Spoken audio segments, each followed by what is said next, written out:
श्रीमन् चन्दन चर्चितो जलबपु शुक्लाम्बरा मल्लिका मालालङ्कृत कुण्डला परविलसत् मुक्तावली शोभिता सर्वज्ञाननिदान पुस्तकधरा रुद्राक्षमालाकरा वाग्देवी वदनाम्बुजे वसतु मे त्रैलोक्य माता चिरम् अमरी कबरी भार भर्मरी मुखरी कृतम् दूरीकरोतु दूरीतं गौरी चरण पंकजम् अविरलः मदजलनिवहं भर्मर कुलानीकसेवितकपोलम् अभिमत फलदातारं कामेशं गणपतिं वन्दे मूकं करोति वाचालं पङ्गुं लङ्घयते गिरिं यत्कृपातमहं वन्दे परमानन्दमाधवम् सच्चिदानन्दरूपाय विश्वोत्पत्त्यादिहेतवे तापत्रय विनाशाय श्रीकृष्णाय वयं नमः नारायणं नमस्कृत्य नरं चैव नरोत्तमं देवीं सरस्वतीं व्यासं ततो जयमुदीरयेत्। ओम तत्सत् श्रीकृष्णाय नमः। परमादरणीय श्रद्धालु भक्तजनहरू, अब हामीले यति पुष्पाञ्जली गरिसकेपछि आजको कथामा जाउँ। आजको पवित्र एकादशी, पुण्यदायी एकादशी, जुन शक्तिला नाम गरेको एकादशीको कथा श्रवण गर्नेछौँ। हजुरहरूले एकचित्त भएर ओम नमो भगवते वासुदेवाय महामन्त्रको जाप गर्दै कथालाई श्रवण गर्नुहोला। ओम श्री गणेशाय नमः, श्री सरस्वत्यै नमः, स्वस्ति श्री गुरुभ्यो नमः। ओम नमो नारायणाय नमः।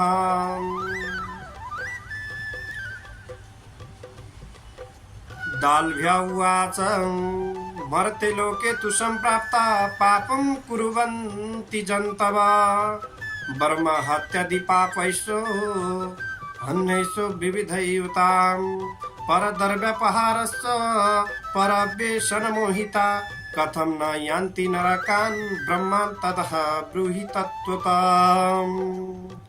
अनायासेन भगवन् दानेन अल्पेन केनचित् पापं प्रशममायाति येन तत् वक्तो महसि। दाल्भ्या नाम गरेका ऋषिले भन्नुभयो, हे ब्राह्मण, मर्ते लोकमा जन्मेका प्राणीहरू पाप गर्दछन्। वर्म हत्यादि पापले र अरू पनि नाना प्रकारका पापले युक्त हुन्छन्। त्यस्ता अर्काको धन हर्ने र दुर्व्यसनमा लागि परेका प्राणीहरू के गर्दा हुँदी नरकमा पर्दैनन्। हे ब्राह्मण, त्यो कुरा यथार्थ तरहले भन्नुहोस्। हे भगवान, कुन चाहिँ सानो भन्दा सानो थोरै दानले पनि सजिलैसित जे गर्दा पाप शान्त हुन्छ अर्थात् सेलाउँछ, त्यो कुरा बताइ बक्सियोस्। तब पुलस्त्यले भन्नुभयो, हे भाग्यमानी दाल्भ्य, साधु अर्थात् बेस्यो गुह्य अर्थात् गुप्त कुरो तिमीले सोध्यौ, जो कुनै ब्रह्मा विष्णु इन्द्र आदि देवताले पनि सोधेका छैनन्। हे द्विजोत्तम ब्राह्मण श्रेष्ठ, तिमीले सोधिएको म त्यो गुप्त कुरो बताउँदछु। माघ महिना आएपछि तब नुहाई धुवाई गरिकन शुद्ध हुनु, जितेन्द्रिय अर्थात् इन्द्रियहरूलाई जितेर संयमी हुनु। काम, क्रोध, अभिमान, घमण्ड, ईर्ष्या, डाह, लोभ अर्थात् अर्काको कुरा लगाउने कुराहरू सबै प्रकारका यस्ता नराम्रा कार्यहरूलाई त्यागिदिनु र हात पाउ शुद्धसँग पखालेर धोई पखाली गरिकन भगवानलाई मनले हृदयबाट नै स्मरण गर्दै सम्झनु र अनि त्यो संयमी जनले भुइँमा नझरेको गोबर ल्याउनु र त्यसमा तिलहरू छरेर कपास मिलाएर डल्ला बनाउनु। ती डल्ला 108वटा बनाउनु। यसबारे कुनै प्रकारको विचार गर्ने काम छैन। तब माघ लागेपछि यदि माघको आरम्भमै भए पनि अथवा उसका कृष्ण पक्षको सुरुमा नै भए पनि व्रतका नियमहरूको आरम्भ गर्नु। त्यसपछि पुत्र प्रदान गर्ने एकादशीको व्रत लिनु। अब त्यस व्रतमा गर्नुपर्ने विधान विधि मबाट सुना। प्रथम त नुहाई धुवाई सावधान भएर श्रद्धा भक्तिपूर्वक देव भगवानको पूजा गरेर पूजा गर्दा हाच्छिउँ अथवा हाई आयो भने सर्वदा कृष्णको नाम लिएर रातमा जागराम गर्नु र रातमा नै ती 108 डल्लाले हवन पनि गर्नु। पूजा गर्दा शङ्ख चक्र गदा पद्म हातमा लिने। देवताहरूका पनि देवता विष्णुको पूजा गर्नु। पूजा गर्दा श्रीखण्ड चन्दन सेता सुगन्धित फुल कुमकुम कपुर चिनी हालेर बनाएका नाना प्रकारका नैवेद्य चढाएर गर्नु। त्यसपछि बारम्बार कृष्ण कृष्ण भन्ने नामहरूको कीर्तन गर्नु। कुभिण्ड वा नरिवल अथवा बिमिरोले ती नपाए सुपारी नै भने पनि अर्घ्य पात्रको पञ्चामृतमा राखिकन विधिपूर्वक अर्घ्यको जलमा जनार्दनको पूजा गर्नु। अर्घ्य पात्र उठाइकन पूर्व फर्किकन धारा लाएर भन्दै जानु, हे कृष्ण, हे दयालु कृष्ण, अगति परेकालाई सद्गति दिने हे कृपालु कृष्ण, हे परमेश्वर, संसार रूपी समुद्रमा डुबेका मनुष्यहरूमाथि प्रसन्न रहनुहोस्। हे पुण्डरीकाक्ष, तपाईलाई नमस्कार छ भगवान। हे विश्वभावन, तपाईलाई नमस्कार छ। हे सुब्रह्मण्यायम, हे महापुरुष, हे पूर्वज, हे जगतपते, मैले दिएको अर्घ्यलाई लक्ष्मी सहित भएर ग्रहण गर्नुहोस्। त्यसपछि छाता जुत्ता वस्त्रहरूले ब्राह्मणहरूलाई पूजा गरेर जल भरिएको घडा दान दिनु र हात जोडेर श्री कृष्ण मेरा उपर प्रसन्न रहनु यस्तो भन्नु। हे द्विजोत्तम, शक्ति अनुसार सके कैली गाई पनि दान गर्नु पर्दछ। हे द्विज श्रेष्ठ, त्यसै अवसरमा चतुर र उदार जनले तिल भरिएको पात्र पनि दान गरोस्। हे मुनि, नुहाउनु, सेता र खानका लागि कला अर्थात् काला तथा दानका लागि दुवै प्रकारका तिल बेस उत्तम हुन्छन्। हे श्रेष्ठ ब्राह्मण, त्यस्ता तिललाई शक्ति अनुसार कसै गरे पनि दान गर्नै पर्दछ, किनकि तिल दान गर्ने व्यक्ति जति गेडा तिल दान गर्दछ त्यति नै 1000 वर्षसम्म स्वर्गलोकमा मजाले बस्न पाउँदछ, आनन्द भोग गर्न पाउँदछ, सुख भोग गर्न पाउँदछ। तिल मिलेको जलले नुहाउने, तिल पिसेर बनाएको उबटनले नुहाउने, तिल होम गर्ने, तिल मिलेको पानी नै पिउने, तिल नै खाने र तिल दान गर्ने गरे यी छबै प्रकार अर्थात् प्रकारले प्रयोग गरिएका तिल ती समस्त पापहरूलाई नाश गर्ने हुन्छन्। नारदले भने, हे कृष्ण, हे महाबाहु, हे भक्त भावन, तपाईलाई मेरो नमस्कार छ। षट्तिला नाम गरेकी एकादशीको व्रत गर्नाले प्राप्त भएको फल कस्तो हुन्छ भगवान, र त्यो व्रती कस्तो फल भोग पाउँदछ। हे यदुपति, यदि मेरा उपरमा प्रसन्न हुनुहुन्छ भने त्यो कुरो उपाख्यान कथासहित मलाई भन्नुहोस्। तब भगवान श्री कृष्णले भन्नुभयो, हे ब्राह्मण नारद, त्यसबारे जस्तो प्रकारको वृत्तान्त मैले देखेको छु त्यो तिमीलाई कहन्छु, ध्यान दिएर श्रवण गर। हे नारद, उहिले त्यहाँ मृत्युलोकमा एउटी ब्राह्मणी रहन्थिन्। ती त्यस बेला सधैँ व्रत गर्ने गर्थिन्, देवताहरूको पूजामा रत रहन्थिन्। मास उपवास गर्थिन् र सर्वदा मेरो भक्ति गर्थिन्। हे द्विजोत्तम नारद, भगवान कृष्णको नाममा उपवास व्रत गर्ने, मेरो पूजामा लागि पर्ने, तिनले सधैँ उपवास बस्दा बस्दा आफ्नो शरीरलाई अर्थात् कमजोर बनाएकी थिइन्। दीनानां ब्राह्मणानां च कुमारीणां च भक्तिता गृहादिकं प्रेच्छन्ति सर्वकालं महामती। ती बुद्धिमती ब्राह्मणी दीन दुखी ब्राह्मणहरूलाई र कुमारीहरूलाई भक्तिपूर्वक सधैँ जसो घर आदि दान दिने गर्दथिन्। हे ब्राह्मण नारद, रातैभरि उनी अति कठिन कठिन व्रत गर्ने गर्दथिन्। त्यस्तो कठिन व्रतहरूले तिनको शरीर एकदम शुद्ध भयो, यसमा सन्देह छैन। किन्तु उनले शरीरको दुर्बलताले गर्दा भिक्षा माग्ने वैष्णवजनलाई कहिल्यै अन्नदान गरिनन्, जसले प्राणी अत्यन्त तृप्त हुन्छ। हे ब्राह्मण नारद, यो कुरो जान्ने इच्छाले म मृत्यु लोकमा गएर जटाधारी रूप लिएर भिक्षा पात्र थापेर अर्थात् उनैसँग भिक्षा मागे। कस्मात् तो मा गतो ब्राह्मण वदः यस्मात् समागत, पुनरेव मया प्रोक्तम देहि भिक्षां च सुन्दरी। यसरी तब ती ब्राह्मणीले भनिन्, हे ब्राह्मण, तपाईँ कहाँबाट आउनु भएको हो? जहाँबाट आउनु भएको हो त्यो बताउनुहोस्। फेरि पनि मैले हे सुन्दरी भिक्षा देऊ भने। तर तिनले एकदम रिसाएर मेरो भिक्षा पात्र तामाको भाँडामा जब ती स्त्रीले माटाको ढेला हालिदिन्, त हे ब्राह्मण नारद, फेरि म लगत्तै स्वर्ग गए। तब धेरै वर्षपछि ती अत्यन्तै व्रत बस्ने तपस्विनी कुनै दिन व्रत गरेका फलले स्वर्गमा आइन् त।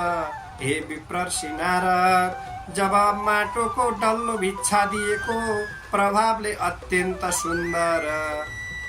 सुन्दर घर पाइन्, तर त्यो घर धन धान्य केही नभएको रित्तो थियो। जब उनले त्यस घरमा हेरिन् त उहाँ उनले केही पनि देखिनन्। हे ब्राह्मण नारद, तब त्यस घरबाट निस्केर सोझै म भएको ठाउँमा आइन्।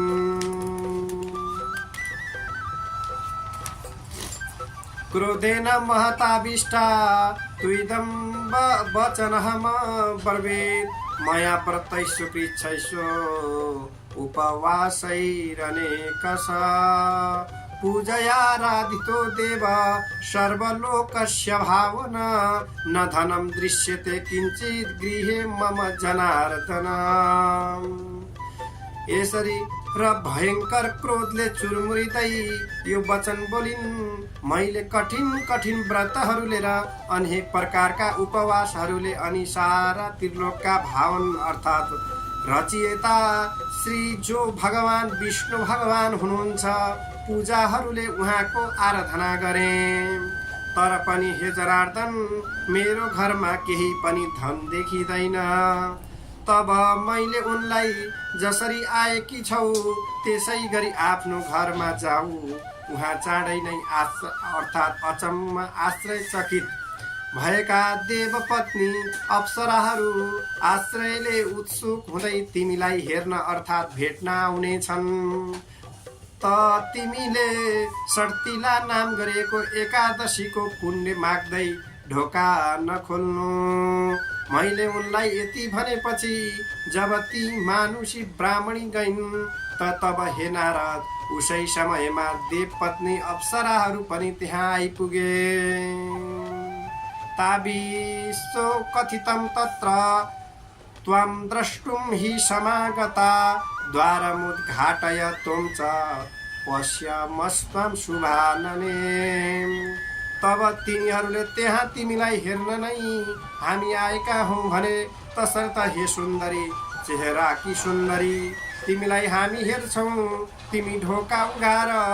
तब ती मानुषीले भनिन्, यदि मलाई हेर्न नै काम छ त एकदम साँचो साँचो भन्नुहोस्, अर्थात् बाचा बाँध्नुहोस् र ढोका खोलेको उपलक्ष्यमा मलाई षट्तिला एकादशीको पुण्य दिनुहोस्। तब षट्तिलाका व्रतहरूको नाम सुनेर त्यहाँ कसैले पनि केही बोलेनन्। तब त्यहाँ अर्कीले चाहिँ म मानुषी मान्छे अर्थात् मान्छेलाई हेर्छु बरु षट्तिलाको पुण्य दिन्छु भनिकन तब तिनीहरूले दैलो उघारेर ती मान्छेलाई देखे। त्यो हेरिरहँ जस्ती अत्यन्त राम्री थिइन्। न त त्यो देवी जस्तै थिए, न गन्धर्वी जस्तै थिए, न दानवी जस्तै नै थिइन्, न त पन्नगी अर्थात् नागकन्या जस्तै थिइन्। हे द्विजोत्तम नारद, मैले पहिले देख्दा पनि त्यो त्यस्तै नारी थिइन्। रूप कान्ति समायुक्ता क्षणेन समपद्धत, धनं धान्यं च वस्त्रादि सुवर्णं रौप्यमेव च, सर्वं गृहं सुसम्पन्नं षट्तिलाय प्रसादत, अत्रि तृष्णा न कर्तव्या वित्तसाठ्यं विवर्जते जय। अनि त्यो एकछिनमा अघि कि भन्दा पनि अधिक रूप कान्तिले चहकिली भई षट्तिलाको कृपाले हेर्दा हेर्दै उसको सारा घर धन धान्य वैभव लुगा फाटा अनि सुन चाँदीले पनि भरियो, भरी भराउ भयो। त्यसकारण हे नारद, धन पाएपछि अति तृष्णा गर्नुहुन्न। कृपणता अर्थात् कृपणतालाई पनि त्यागी दिनु पर्दछ। आफ्ना धनको शक्तिको अनुसार तिल वस्त्र आदि दान गर्दै रहनु पर्दछ। यस कामले जन्म जन्मान्तरमा पनि आरोग्यता भइरहन्छ, आरोग्यतालाई प्राप्ति गरि नै रहन्छ। दारिद्र्यं न च कष्टं वै न च द्रौभाग्यमेव च, न भवेद् वै द्विजश्रेष्ठ षट्तिलाया उपोषणात्। अनेन विधिना राजस तिलदानान्न संशय, मुच्यते पातकै सर्वै नात्र कार्य विचारणा। हे द्विज श्रेष्ठ नारद, षट्तिलाको व्रत बस्नाले ती उपरोक्त पुरा हुँदैनन्। जस्तो कि न त कुनै जन्ममा पनि दरिद्र नै हुन्छन्, न त कुनै कष्ट नै भोग्नु पर्दछ त्यो मनुष्यले। जसले व्रत गर्दछन् ती त भाग्यमानी नै हुन्। यसरी व्रत गर्नु पर्दछ। हे द्विज श्रेष्ठ नारद, षट्तिलाको व्रत बस्नाले त धेरै पुण्यदायी फलहरू मिल्दछन्। हे राजन युधिष्ठिर, यस्ता प्रकारले माघ कृष्ण पक्षको षट्तिला एकादशीको व्रत बसेर तिल दान गर्नाले निश्चय नै सारा पापहरूबाट त्यो मनुष्य मुक्त हुन्छ। यसमा कुनै प्रकारको संशयात्मक विचार गर्ने काम छैन। दानं च विधिना सम्यक् सर्व पाप प्रणाशनम्, नानारथ भूतो नायास शरीरे मुनि सत्तम। हे मुनिहरूमा श्रेष्ठ नारद, विधि पूर्वक राम्रोसित दान गर्ने गरिरह्यो भने त्यस दान गर्नेको सारा पापहरू नाश हुन्छन् र न त उसलाई कुनै अनर्थ हुन्छ, न त कुनै उसको शरीरमा शारीरिक खेद या चिन्ता नै रहन्छ। श्री कृष्ण गोविन्द हरे मुरारे, हे नाथ नारायण वासुदेवम्। इति श्री भविष्यतः पुराणे श्री कृष्ण अर्जुन संवादे माघ कृष्ण एकादशी षट्तिला महात्म्यम् इति श्री। षट्तिला एकादशी को जय होस्। भगवान श्री लक्ष्मी नारायण को जय होस्। श्री राधा सर्वेश्वर भगवान को जय होस्। राधा सर्वेश्वर भगवान को जय होस्। परम आदरणीय श्रद्धालु भक्तजनहरू, अब हामी पुनः पुष्पाञ्जलीमा जानेछौँ। भगवानका नाममा दिव्य पुष्पाञ्जली अर्पण गर्नेछौँ। हजुरहरूले पनि हातमा फूल चन्दन जे छ लिएर षट्तिलाको नाममा ओम नमो भगवते वासुदेवाय भन्ने महामन्त्रको साथमा हातमा फूल लिएर नमन टक्राउनु होला। उपनयतु मङ्गलम् ओ सकल जगन्मङ्गलालय श्रीमान् दिनकर किरण निबोधित नवनलिन दल निवेक्षण कृष्ण तत्रैव गङ्गा यमुना च तत्र गोदावरी सिन्धु सरस्वती च तीर्थानि सर्वाणि वसन्ति तत्र यत्र च्युतदारकथा प्रसङ्ग काले वृषदपर्जन्या पृथिवी शशिशालिनी देशोऽयं स्वरहितो ब्राह्मणाः सन्तु निर्भयाः अपुत्रा पुत्रिणः सन्तु पुत्रिणः सन्तु पौत्रिणां निर्धना सधना सन्तु जीवन्तु शरदां शतम् अतसी कुसुमोपमेय कान्ति यमुना कूलकदम्बमूलभरती नवगोपवधू विलासशाले वनमाली वितनोतु मङ्गलम्। ओम तत्सतः श्रीकृष्णार्पणमस्तु। ओम नमो भगवते वासुदेवाय।